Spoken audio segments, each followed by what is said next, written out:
السلام علیکم ورحمۃ اللہ تعالی وبرکاتہ۔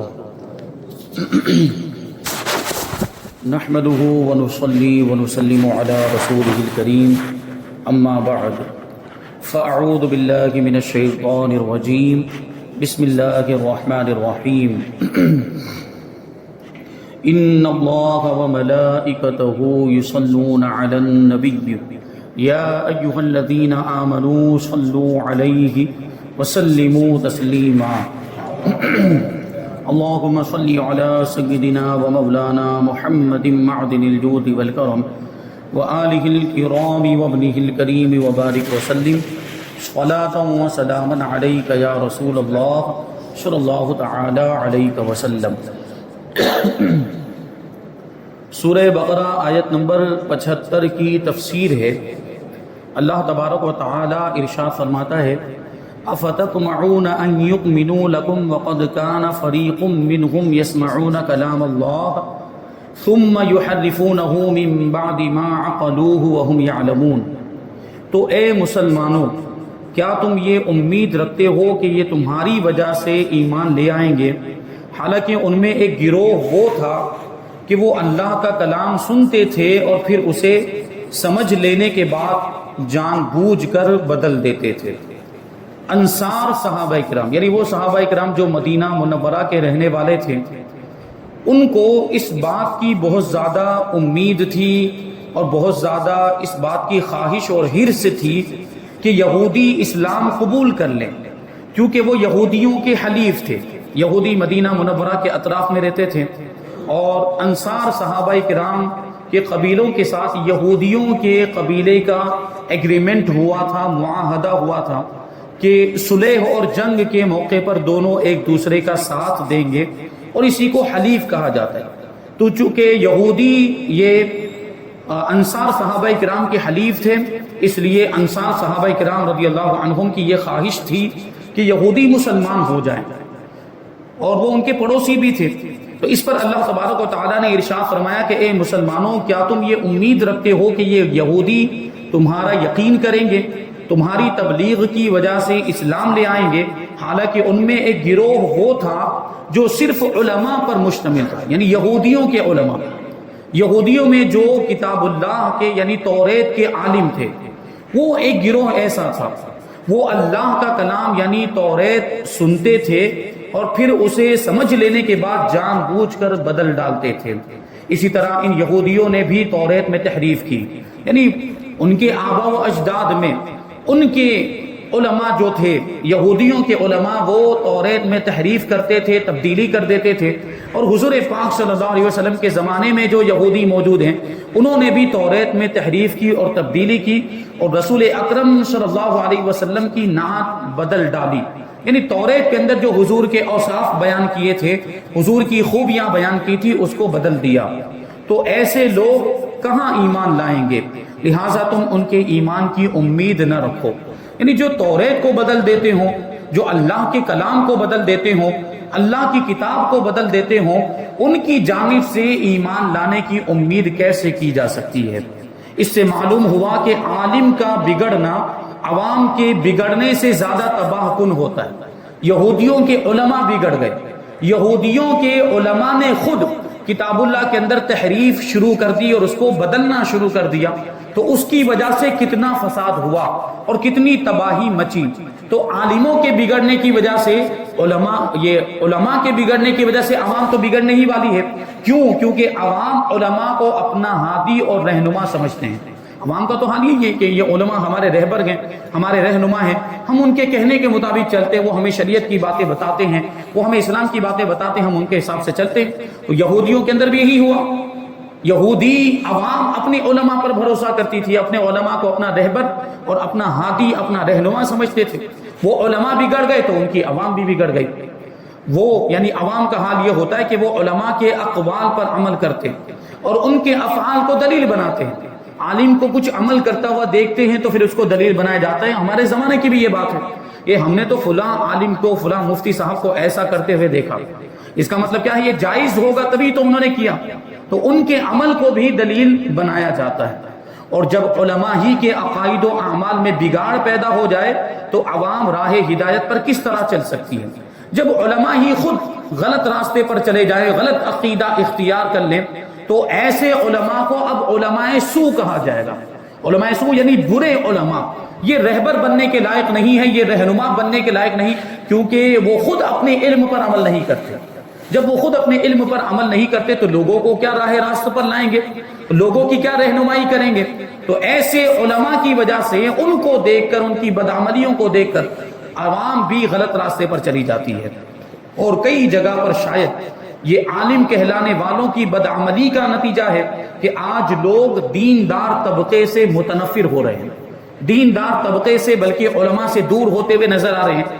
اس کی کہیں نہ کہیں ایک وجہ یہ ہے کہ آج کے علماء جو مدرسے سے سند لے کر آ جاتے ہیں، ان میں بہت سے ایسے بھی آپ کو ملیں گے جنہوں نے عالم کا لیبل لگا لیا لیکن وہ اپنے علم پر عمل نہیں کرتے۔ بہت سے تو ایسے ہیں کہ صرف لیبل ہی ہے، علم بالکل نہیں ہے، تو ایسے کو تو عالم ہی نہیں کہا جا سکتا۔ تو وہ اگر عمل نہیں کرتا ہے تو اس سے ہم کیا شکایت کریں؟ کچھ تو ایسے بھی ہیں جو عالم ہونے کے باوجود، علم رکھنے کے باوجود بدعملی کا شکار ہیں، غلط کام کرتے ہیں، اور بہت سے ایسے کام کرتے ہیں جس کی وجہ سے ان سے نفرت پیدا ہوتی ہے، لوگ ان کے قریب ہونے کے بجائے ان سے دور ہوتے ہیں۔ جبکہ ایک عالم، ایک رہبر اور ایک رہنما میں ایسی صفات ہونی چاہیے، ایسی خوبیاں ہونی چاہیے کہ لوگ خواہی نہ خواہی اس کے قریب ہوں۔ یہ قریب ہونے کا مقصد یہ ہے کہ لوگ قریب ہوں گے تبھی تو اس کی بات کو سن پائیں گے، اس کی بات کو سنیں گے تبھی تو اس پر عمل کر پائیں گے۔ تو یہ جو علماء ہوتے ہیں ان کو علماء ربانیین کہا جاتا ہے، جو خود عمل کرتے ہیں، تقویٰ اور پرہیزگاری اختیار کرتے ہیں اور لوگوں کو اللہ کی طرف بلاتے ہیں، رسول اللہ کی طرف بلاتے ہیں، شریعت اور اسلام کی طرف بلاتے ہیں۔ یہ علماء حقیقت میں علماء کہلانے کے لائق ہے۔ عالم کہلانے کے لائق وہی ہیں جو اپنے علم پر عمل کرتے ہیں۔ تو بعض لوگوں کی وجہ سے یہ ہوا ہے کہ لوگ دیندار طبقے سے متنفر ہو رہے ہیں اور ان کے خلاف اپنی زبانیں تان دراز کر رہے ہیں، کیونکہ ان کے اعمال ہی ایسے، انہوں نے خود غلط کام کرنا شروع کر دیا تو اب عوام ان کی برائی کرتی ہے، اب عوام ان کی شان میں گستاخیاں کر رہی، تو آپ خود ہی اس کے ذمہ دار ہیں۔ یعنی ہم یہاں یہ درس بھی منعقد کریں یا یہ پروگرام کریں یا اس طرح کے دوسرے بیانات وغیرہ ہوں تو اس میں ہم عوام کی اصلاح کرتے ہیں، ہم عوام کو سدھارنے کا کام کرتے ہیں۔ تو علماء کو بھی، ہمارے یہاں پہ آج یہ حال ہے کہ علماء کے بھی حالات بگڑے ہوئے ہیں، تو ان کی بھی تو اصلاح کی ضرورت ہے کہ وہ دین کے رہبر بنے بیٹھے ہیں، وہ دین کے رہنما بنے بیٹھے ہیں، اور ان کا عمل ایسا ہے کہ جس کی وجہ سے لوگ راہ راست پر آنے کے بجائے غلط راستے پر جا رہے ہیں، تو ان کی اصلاح کی بھی ضرورت ہے۔ اور یہ خود ان پر جو پھر عوام جو طعنہ دیتی ہے اور ان کی شان میں گستاخی کرتی ہے، ان کے بارے میں برا بھلا کہتی ہیں، تو اس کے ذمہ دار وہ خود ہیں، کیونکہ ان کا عمل ہی ویسا ہے، انہوں نے اپنے علم پر عمل ہی نہیں کیا، وہ خود بدعملی کے شکار ہو گئے۔ اب عوام ان کی برائی کر رہی ہے تو اس کے ذمہ دار وہ خود ہے، لیکن اس کی وجہ سے ان کو سوچنا چاہیے کہ وہ کتنے بڑے مجرم ہیں۔ ایسے علماء، عالم کہلانے والے لوگ جو بدعملی کا شکار ہیں، وہ کتنے بڑے مجرم ہیں کہ وہ خود بدعملی کا شکار ہیں۔ لیکن جب ایسا آدمی بدعملی کا شکار ہوتا ہے جو قوم کا رہبر کہلاتا ہے، جو قوم کا رہنما کہلاتا ہے، جو دین کا مبلغ ہوتا ہے، جو اسلام کو پھیلانے کا دعویٰ کرتا ہے، وہ جب بدعملی کا شکار ہوتا ہے یا وہ جب کوئی غلط کام کرتا ہے تو صرف اس پر انگلیاں نہیں اٹھتی ہیں، پھر اس کے دین پر بھی انگلیاں اٹھتی ہے، پھر اس کے مذہب پر بھی انگلیاں اٹھتی ہیں، اور لوگ یہ کہتے ہیں کہ جب یہ عالم کہلانے والا آدمی، یہ دین کی تبلیغ کرنے والا آدمی یہ بدعملی کا شکار ہے، غلط کام کر رہا ہے، تو معاذ اللہ اس کا دین بھی ایسا ہی ہوگا، معاذ اللہ اس کا مذہب بھی ایسا ہی ہوگا۔ یہ تو مسلمان تو بات نہیں کر سکتا، لیکن کوئی غیر دیکھے گا تو کوئی غیر یہ کہہ سکتا ہے کہ دین اسلام کی تبلیغ کرنے والے علماء ایسے ہیں تو معاذ اللہ دین اسلام بھی ایسا ہوگا۔ تو پھر علماء کی ذمہ داری اس اعتبار سے اور زیادہ بڑھ جاتی ہے کہ وہ دین کے رہبر اور دین کے رہنما ہیں، تو کم سے کم اتنا ہونا چاہیے کہ وہ لوگوں کے سامنے غلط کام نہ کرے، لوگوں کے سامنے گناہوں کے کام نہ کرے، اور بے حیائی اور بد کرداری تو ہرگز بھی نہ کریں۔ اس طرح کے کام جن سے نفرت پیدا ہوتی ہو اور جو برے کام شمار ہوتے ہیں، ان کاموں سے کم عوام کے سامنے، لوگوں کے سامنے بچنا چاہیے، تاکہ ان کی خود کی عزت اور ان کا خود کا وقار باقی رہے، اور ان کی عزت اور ان کے وقار کے ذریعے سے اسلام اور دین کا وقار باقی رہے کہ دین کے رہبر اور رہنما یہ ایسے ہوا کرتے ہیں کم سے کم لوگوں کے سامنے. تنہائی کے معاملات، حالانکہ تنہائی میں بھی تو گناہوں سے بچنا چاہیے، تنہائی میں بھی نافرمانی کے کام نہیں کرنے چاہیے، لیکن اس نقصان سے بچنے کے لیے جو میں نے ابھی بتایا، اس نقصان سے بچنے کے لیے کم سے کم عالم کہلانے والے لوگوں کو عوام کے سامنے برے کام اور غلط کام نہیں کرنے چاہیے. اعلیٰ حضرت امام احمد رضا خان رحمۃ اللہ تعالی علیہ نے فرمایا کہ ائمہ دین فرماتے ہیں کہ ایک گروہ علماء، وہ علماء کو نصیحت کرتے ہوئے کہتے ہیں کہ اگر تم مستحبات چھوڑ کر مباحات کی طرف جھکو گے، مستحب کا مطلب ہوتا ہے کہ کریں تو ثواب، نہ کریں تو کوئی گناہ نہیں، اور مباح کا مطلب ہوتا ہے کہ جس کا کرنا نہ کرنا دونوں برابر، کرنے میں کوئی ثواب نہیں اور نہ کرنے میں کوئی گناہ بھی نہیں، اس کو مباح کہا جاتا ہے. تو اس کے بارے میں کہہ رہے ہیں کہ اگر تم مستحبات کو چھوڑ کر مباحات کی طرف جھکو گے، یعنی علماء سے کہا جا رہا ہے کہ تم ثواب کے کام کو چھوڑ کر ایسے کام میں لگ جاؤ گے جس کام میں کوئی گناہ نہیں ہے، کوئی ثواب نہیں ہے، تو عوام مکروہات پر گریں گے، کیونکہ عوام تو اپنے علماء کو فالو کرتے ہیں. تو جب وہ علماء کو دیکھیں گے کہ انہوں نے مباح کام کرنے شروع کر دیے تو یہ تو اور آگے بڑھیں گے، یہ ایک قدم آگے بڑھتے ہوئے یہ مکروہ کاموں میں مبتلا ہو جائیں گے. اور اگر تم مکروہ کرو گے تو عوام حرام میں پڑیں گے، کیونکہ عوام تو ایک قدم آگے چلتی ہے، تو عوام پھر حرام کام کرنے لگ جائے گی، اور اگر تم حرام کے مرتکب ہو جاؤ گے تو عوام کفر میں مبتلا ہو جائے گی معاذ اللہ. یہ ارشاد نقل کرنے کے بعد فرمایا بھائیو للہ، اللہ کے واسطے اے علماء کے گروہ اپنے اوپر رحم کرو، اور اپنے اوپر رحم نہ کرو تو امت مصطفیٰ صلی اللہ علیہ وسلم پر رحم کرو. چرواہے کہلاتے ہو، بھیڑیے نہ بنو. چرواہے کا کام کیا ہوتا ہے؟ بکریوں کو، جانوروں کی حفاظت کرنا، ان کی رہنمائی کرنا، ان کو چرانے کے لیے لے کر جانا اور ان کو صحیح سلامت اپنے ٹھکانے تک پہنچانا، یہ ہوتا ہے چرواہے کا کام. جبکہ بھیڑیے کا کام کیا ہوتا ہے؟ وہ انہی بکریوں کا شکار کر لیتا ہے، انہی بکریوں کو کھا جاتا ہے. بھیڑیا نقصان پہنچانے والا ہوتا ہے. تو چرواہا ہی خود بھیڑیا بن جائے تو پھر بکریوں کا کیا ہوگا؟ چرواہا جس کو حفاظت کی ذمہ داری سونپی گئی تھی وہ خود بھیڑیا بن گیا، بکریوں کو نقصان پہنچانے لگ گیا، تو بکریوں کا تو حال تباہ ہو جائے گا. تو یہ علماء یہ قوم کے چرواہے ہیں، یعنی قوم کی رہنمائی کرنے والے، قوم کی اصلاح کرنے والے. اگر یہی بھیڑیے بن گئے، یعنی یہی بدعملی کے شکار ہو گئے، گناہوں کے کاموں میں مبتلا ہو گئے، تو پھر عوام کا کیا ہوگا؟ تو علماء کو خاص طور پر عالم کہلانے والے لوگوں کو اپنے اعمال کے تعلق سے اپنا محاسبہ کرنا چاہیے. آیت نمبر 76 اور 77 اللہ تبارک و تعالی ارشاد فرماتا ہے وَإِذَا لَقُوا الَّذِينَ آمَنُوا قَالُوا آمَنَّا وَإِذَا خَلَا بَعْضُهُمْ إِلَى بَعْضٍ قَالُوا أَتُحَدِّثُونَهُمْ بِمَا فَتَحَ اللَّهُ عَلَيْكُمْ لِيُحَاجُّوكُمْ بِهِ عِندَ رَبِّكُمْ أَفَلَا تَعْقِلُونَ أَوَلَا يَعْلَمُونَ أَنَّ اللَّهَ يَعْلَمُ مَا يُسِرُّونَ وَمَا يُعْلِنُونَ.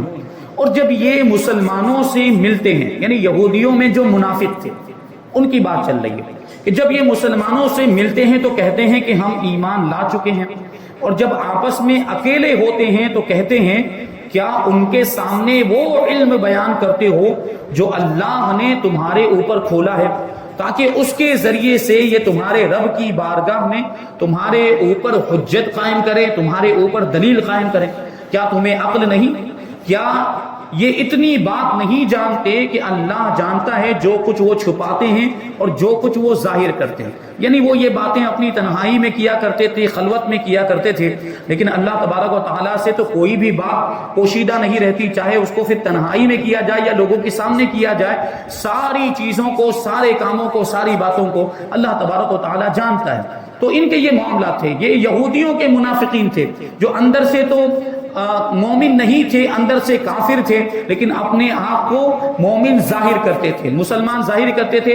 جب مسلمانوں سے ملاقات کرتے تھے تو کہتے تھے کہ ہم تو ایمان لا چکے ہیں، تمہارا مذہب اچھا ہے، محمد صلی اللہ علیہ وسلم نبی برحق ہیں وغیرہ، اس طرح کی باتیں کرتے تھے. لیکن جب تنہائی میں جاتے تھے اور اپنے سرداروں کے پاس جاتے تھے تو ان کے سردار ان سے کیا کہتے تھے کہ تم یہ ساری باتیں جا کر مسلمانوں کے سامنے کیوں کرتے ہو؟ کہ توریت میں محمد صلی اللہ علیہ وسلم کے بارے میں یہ لکھا ہوا ہے، توریت میں ان کی یہ صفت بیان کی ہے, تورات میں ان کی یہ نشانی اور یہ علامت بیان کی ہے, یہ جا کر تم مسلمانوں کے سامنے کیوں بیان کرتے ہو؟ کیونکہ اس کے بیان کرنے کی وجہ سے ہوگا یہ کہ کل اللہ کی بارگاہ میں قیامت کے دن میدان محشر میں یہ ایمان والے مومنین مسلمان تمہارے اوپر دلیل قائم کریں گے, تمہارے اوپر حجت قائم کریں گے کہ ان کی کتابوں میں محمد صلی اللہ علیہ وسلم کے اوصاف بیان کیے گئے تھے, ان کی علامتیں اور نشانیاں بیان کی گئی تھی, پھر بھی ایمان نہیں لائے. تو اس طرح یہ تمہارے اوپر ہی دلیل قائم کر دیں گے. تو یہ ساری باتیں جا کر ان سے بیان مت کرو. یہ اس طرح کی وہ لوگ خفیہ تدبیریں کیا کرتے تھے, اس طرح کی یوں سمجھے کہ وہ چال چلتے تھے, مکاری کیا کرتے تھے.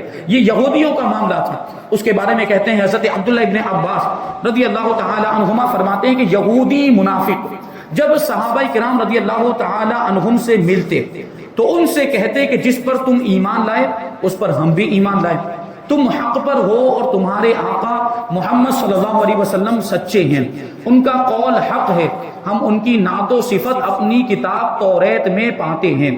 جب یہ اپنے سرداروں کے پاس جاتے تو وہ ان منافقوں کو ملامت کرتے ہوئے, برا بھلا کہتے ہوئے کہتے کہ کیا تم مسلمانوں کے سامنے ان کے آقا محمد مصطفیٰ صلی اللہ علیہ وسلم کے بارے میں وہ باتیں بیان کرتے ہو جو اللہ تعالیٰ نے تمہاری کتاب میں بیان فرمائی ہے, تاکہ وہ اس کے ذریعے دنیا اور آخرت میں تمہارے اوپر حجت قائم کر دیں کہ جب ہمارے آقا محمد مصطفیٰ صلی اللہ علیہ وسلم کا نبی برحق ہونا تمہاری کتابوں میں موجود ہے تو تم نے ان کی پیروی کیوں نہیں کی؟ کیا تمہیں عقل نہیں کہ تمہیں یہ کام نہیں کرنا چاہیے؟ یعنی یہودیوں کے سردار یہودیوں سے کہتے تھے کہ ایسا مت کرو, جا کر ان کو مت بتاؤ کہ ہماری کتاب میں محمد صلی اللہ علیہ وسلم کے اوصاف بیان کیے گئے ہیں. تو اس سے معلوم ہوا کہ حق کو چھپانا اور سرکار دو عالم صلی اللہ علیہ وسلم کے اوصاف کو چھپانا, حضور کے کمالات کو چھپانا اور حضور پاک صلی اللہ علیہ وسلم کے فضائل کا, آپ کی خوبیوں کا انکار کرنا, یہ یہودیوں کا طریقہ ہے. اب آپ غور کریں کہ اس زمانے میں یہ ساری صفتیں اور یہ ساری خوبیاں, یہ یہودیوں کا طریقہ کون سی جماعت میں پایا جاتا ہے؟ یہ وہابیوں کے اندر پایا جاتا ہے کہ معاذ اللہ حضور پاک صلی اللہ علیہ وسلم کی خوبیوں کو چھپاتے ہیں, حضور کے کمالات کو چھپاتے ہیں, حضور کے فضائل کا انکار کرتے ہیں. یہ بات ان کے اندر پائی جاتی ہے, یہودیوں کے طریقے پر ہے, یہ وہابی یہودیوں کے طریقے پر ہے. یہ معاذ اللہ یہ حضور پاک صلی اللہ علیہ وسلم کے اوصاف و کمالات کو چھپاتے ہیں, حضور کی تعظیم والے کاموں پر یہ فتوے لگاتے ہیں. بہرحال یہ سب باتیں آپ جانتے ہیں. آیت نمبر 78 اللہ تبارک و تعالی ارشاد فرماتا ہے وَمِنْهُمْ أُمِّيُّونَ لَا يَعْلَمُونَ الْكِتَابَ إِلَّا أَمَانِيَّ وَإِنْهُمْ إِلَّا يَظُنُّونَ, اور ان میں کچھ ان پڑھ ہیں جو کتاب کو نہیں جانتے مگر زبانی پڑھ لینا, یا کچھ اپنی من گھڑت, اور یہ صرف خیال و گمان میں پڑے ہوئے ہیں. یہاں سے یہودیوں کی ایک جماعت کے بارے میں بتا رہے ہیں جو بالکل ان پڑھ, یعنی آسمانی کتاب کو بالکل بھی نہیں جانتے تھے, یعنی تورات کا ان کے پاس بالکل بھی علم نہیں تھا. اب جو ان کو ان کے سردار اور یہودیوں کے جو علماء پڑھ کے سنا دیتے تھے, جو بتا دیتے تھے کہ تورات میں ایسا ایسا لکھا ہے, تو وہ لوگ مان لیتے تھے. تو ان کے اس طرح کے معاملات تھے. تو ان کے بارے میں کہتے ہیں یہاں سے یہودیوں کے دوسرے گروہ کا تذکرہ ہے. فرمایا گیا کہ اب یہودیوں کے دوسرے گروہ کی سنیے کہ ان میں کچھ ان پڑھ ہیں جو کتاب یعنی تورات کو خود تو نہیں جانتے بلکہ اپنے مفاد پرست سرداروں کے بیانات ہی پر الٹے سیدھے خیال و گمان میں پڑے ہوئے ہیں. یعنی ان کے سردار ان کو جیسا بتاتے ہیں ویسا مان لیتے ہیں اور اس کے بارے میں الٹا سیدھا گمان کرنا شروع کر دیتے کہ ایسا ہوگا یا ایسا ہوگا, ایسا نہیں ہوگا. یہ اپنے اعتبار سے سوچنے لگ جاتے ہیں کہ ان کی تو بخشش ہو ہی جائے گی. ان کے سردار ان کو یہ وعدے دیا کرتے تھے. یہودیوں کے علماء ان سے بتایا کرتے تھے کہ تورات میں لکھا ہوا ہے کہ تمہاری تو بخشش فکس ہے اور تم تو جنتی ہو, تم جنت میں جاؤ گے, صرف تم ہی جنت میں جاؤ گے, دوسرا کوئی جنت میں نہیں جائے گا. یہ جھوٹے وعدے یہود کے علماء ان کو دیا کرتے تھے, اپنی عوام کو دیا کرتے تھے کہ تمہاری تو بخشش ہو ہی جائے گی. یہ انہی من گھڑت خیالات میں خوش ہے اور اسی طرح کی باتوں میں وہ گمراہ ہو چکے تھے اور اسی طرح کی باتوں پر وہ لوگ بھروسہ کر لیا کرتے تھے. اب یہاں پر آیت نمبر 78 کی تفسیر مکمل ہوئی. آیت نمبر 79 اللہ تبارک و تعالی ارشاد فرماتا ہے فویل للذین یکتبون الکتاب بایدیہم ثم یقولون ھذا من عند اللہ لیشتروا به ثمنا قلیلا فویل لهم مما كتبت ایدیہم وویل لهم مما یکسبون. اب یہ یہودی علماء کی بات بتائی جا رہی ہے جو ان کے سردار تھے. وہ تورات کے اندر کیا کرتے تھے, وہ ترجمہ شامل کریں, اس کے بعد انشاءاللہ ہم اس کی تفسیر آئندہ درس میں شامل کریں گے. کہتے ہیں کہ ترجمہ ہے کہ بربادی ہے ان لوگوں کے لیے جو اپنے ہاتھوں سے کتاب لکھتے ہیں, پھر کہتے ہیں کہ یہ خدا کی طرف سے ہے کہ اس کے بدلے میں تھوڑی سی قیمت حاصل کر لے تو ان لوگوں کے لیے ان کے ہاتھوں کے لکھے ہوئے کی وجہ سے ہلاکت و بربادی ہے، اور ان کے لیے ان کی کمائی کی وجہ سے تباہی اور بربادی ہے۔ یہ یہودی علماء کرتے یہ تھے کہ توریت میں اپنی مرضی کے مطابق تبدیلی کر دیتے تھے، تحریف کر دیتے تھے، اور اس میں اپنی طرف سے گھٹا بڑھا دیتے تھے، اور پھر اپنی عوام سے، یہودی عوام سے یہ کہتے کہ جو کچھ بھی لکھا ہوا یہ اللہ کی طرف سے، جبکہ انہوں نے خود اپنے ہاتھ سے لکھا ہوتا تھا اور اس کو اللہ کا کلام بتاتے تھے۔ تو اس سے بڑا جھوٹ کیا ہو سکتا ہے؟ جو اللہ پر جھوٹ باندھے، اپنے کلام کو اللہ کا کلام بتائے، اور اس میں ان کا صرف اور صرف مقصد یہ ہوتا تھا کہ ان کو جو لوگوں کی طرف سے نذرانے مل رہے ہیں، جو لوگوں کی طرف سے تحفے مل رہے ہیں، لوگ ان کے پاس آ کر مال دے جا رہے ہیں، اور اس کی وجہ سے ان کی سرداری قائم ہے، لوگ ان کو اپنا سردار سمجھ رہے ہیں، اپنا بڑا سمجھ رہے ہیں، وہ اپنی سرداری بچانے کے لیے، اور یہ جو دنیا کا معمولی سا جو ان کو مال مل رہا ہے، اور دنیا کی یہ جو دولت، تحفے، تحائف اور نذرانے، ہدیے مل رہے ہیں، یہ سلسلہ جاری رہے، اس وجہ سے وہ اللہ کے کلام میں تبدیلیاں کر دیتے تھے، وہ توریت کے اندر تبدیلی کر دیتے تھے اور اپنی طرف سے بڑھا دیتے تھے۔ تو ان کی برائی اس آیت کریمہ کے اندر بیان کی گئی ہے۔ انشاءاللہ اس آیت کریمہ کی تفسیر ہم آئندہ درس میں شامل کریں گے۔ اللہ تبارک و تعالیٰ کی بارگاہ میں دعا ہے کہ جو کچھ بھی بیان ہوا اس پر ہم سب کو عمل کرنے کی توفیق عطا فرمائے، اور نور قرآن سے ہم سب کے دلوں کو روشن اور منور فرمائے۔ وما علینا الا البلاغ۔ السلام علیکم۔